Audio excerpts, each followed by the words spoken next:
Hello, welcome back. And today I'd like to talk a little bit about the connection between esoteric astrology, Buddhism, and the Kalachakra Masters. Before we start, remember to subscribe to this channel so you don't miss any updates and to like and share. Click the link to download your free guide, your essential guide to soul astrology, and that will really help you to understand soul astrology a little bit better. And you can read about the 12 zodiac signs and their soul-centered meanings in more depth in my book, Soul Astrology, how your rising sign reveals your soul path and life purpose. Okay, so let's begin. Now, there are different types of astrology. And one of my most important astrological mentors, the beloved Alan Oken, who passed away in 2022. He always said we can't mix cosmologies. And this is very important and wise advice because different philosophies have different ideas and mental concepts that don't always fit together. And so to avoid becoming confused or even more confused, it's often better to stick with one or two of your favorite teachers and thoroughly learn one system before learning about others. And then you can understand better how different systems relate to one another. And the reason I say this is because there are different soul astrologies, there are different foundations of soul astrology. So the soul astrology that I speak of originated in a work called Esoteric Astrology, and soul-centered astrologers such as Alan Oken and Errol Wiener. And so this is my copy of Esoteric Astrology. And the opening of Esoteric Astrology starts with an extract from a statement by the Tibetan. And here's what he says. I am a Tibetan disciple of a certain degree. I live in a physical body like other men on the borders of Tibet, and at times preside over a large group of Tibetan Lamas when my other duties permit. It is this fact that has caused it to be reported that I am an abbot of this particular lamasery. Lamasery is an old-fashioned word for a monastery. That was written in 1934. The book, my copy, was first published in 1951. So who was this Tibetan? So first of all, he was alive and well and living in Tibet. So we're not talking about a channeled work. We're not talking about a medium who's connecting with somebody who's crossed over to the other side. We're talking about a living Tibetan Lama who had a capacity for telepathy. And he communicated a body of work of which esoteric astrology is just part. And he conveyed this to a woman called Alice Bailey throughout the 1930s and 40s, and the works were published in the 1950s. So, who was the Tibetan? Some modern scholars have suggested that he may have even been the abbot of Tashi Lhunpo monastery, which is a Tibetan Buddhist monastery in the Tibetan region of China. He may not necessarily have been the abbot, as we can see from what was written, that it was reported that he was an abbot. But when you know a little bit about Tibetan Buddhism, there can be quite highly realized lamas with great capacities who hold high positions, but they're not necessarily an abbot. An abbot wouldn't necessarily actually be the highest position in a Tibetan monastery. There are tantric masters and masters of different practices within Tibetan Buddhism. So during the 1940s and the 1950s, Tibet was going through a great change and upheaval, at which time a lot of the wisdom and ancient teachings were in danger of being lost forever. So I feel that the Tibetan was trying to send the wisdom out, convey the wisdom to preserve it for future generations, for us. And I believe that's why he transmitted what he did telepathically to Alice Bailey.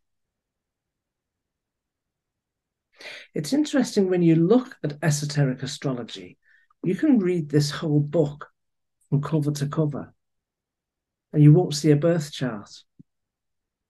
Interesting.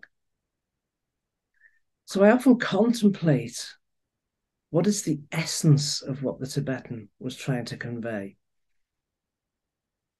These days, we have access to Buddhist teachings that were not accessible to people in the 1950s. That information just was not available in the West. And through the 1960s, the 1970s, and onwards, spiritual teachers have come from Tibet to the West and given direct teachings. Also, a lot of Westerners have learned Tibetan and Sanskrit and the ancient language of Pali, in which the Buddha himself would have spoken and taught. And so we have now got direct translations available to us about what this wisdom, what this highest wisdom was that was trying to be conveyed. So I think sometimes it's easy to get bogged down in the mental concepts, in trying to understand the literal meaning of esoteric astrology. And what soul astrology tries to do, I feel, is go beyond esoteric astrology, to use esoteric astrology as a springboard, but then try to go further and try to understand what's the essence of the Tibetan's teachings rather than the literal meaning. And to be able to do that, we need to develop our capacity. We need to be able to go beyond mental concepts ourselves. So the Tibetan himself taught that human consciousness is developing. We might say evolving, but that has connotations. So perhaps we should say that consciousness is developing. Certainly, as individuals, we go through stages of development rather than evolution. So the Tibetan says that our consciousness develops through the stages of instinct, through intellect, to intuition, and then illumination. And I think we can even add emptiness at the end of that, because the realization of emptiness is considered to be the highest wisdom in Tibetan Buddhism. And the emptiness teachings were actually secret at the time that the Tibetan was transmitting to Alice Bailey. So he would never in those days have mentioned emptiness. Some of the first emptiness teachings were only given to Westerners after the year 2000, when it was determined that there was perhaps now enough understanding for us to comprehend these advanced teachings. So we can now perhaps say that as a soul, our spiritual development passes through the stages of instinct, intellect, intuition, illumination, and then emptiness. So if the Tibetan was a high Lama, when I say a high Lama, we don't mean hierarchically, like somebody's the CEO as opposed to the vice president. It wasn't that kind of a hierarchy. It was a hierarchy based on spiritual wisdom, if you like. The Tibetan himself would for sure have been a Tibetan Buddhist, because all of the Tibetan monasteries are based on Tibetan Buddhism. That's the main religion in Tibet even today. So it's safe to assume that by understanding the highest teachings of Tibetan Buddhism, we would understand the essence of what the Tibetan was trying to convey. So I think it's also safe to assume that the Tibetan would have had knowledge of the highest teachings, the secret teachings, including practices and spiritual paths, such as the Kalachakra system.